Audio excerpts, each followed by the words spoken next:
الحمدلله نن داسې یوه ورځ ده، داسې یو عظیمه ورځ ده چې د ټولې نړۍ په مقابل کې د کمزورو مجاهدینو په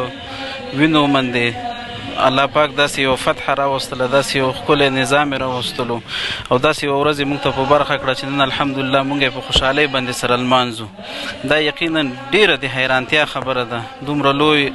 نړۍ بیا د هغوی هغه لوی قوتونه که چېرته موږ دا سوچ وکړو چې دا د موږ خپل کمال خو نه، دا صرف او صرف د الله تعالی نصرت و د الله نه به دا غواړو چې دغه ورځ په موږ ولوري او همیشه دپاره الله تعالی موږ په دغې خوشحالیو کې وساتي. الله دې داسې ورځ نه راولي چې د موږ د غلطیو په وجه یا د ولس د ناشکرۍ په وجه دغه ورځ د موږ نه الله واخلي. یقینا دا یو ډېر لوی انعام دی چې الله په موږ کړی په ټوله نړۍ کې په دې تاریخ کې، یعنی د موږ هغه د ذهنونو سوچونو فکرونو چې کوم ځای پورې رسېږي داسې حالت په مسلمانانو نه و راغلی. یعنی صحابهو د دور نه وروسته او د تابعینو د دور نه وروسته د عثماني خلافت نه وروسته داسې یو دور نه و راغلی چې مسلمانان د دومره عظیمه فتحه ترلاسه کړي. خو الحمدلله ثم الحمدلله په دې د الله نه هم راضي یو او د ټولو مجاهدینو هغه کورنیو ته د شهداو کورنیو ته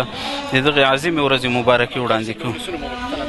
د ولسونو نه غوښتنه ده چې د امارت سره د اوږه په اوږه باندې ودرېږي او دغه راغلي فرصت نه د استفاده وکړي. الله دې نه کړي چې داسې نه شي چې دغه فرصت د موږ د لاسه ووځي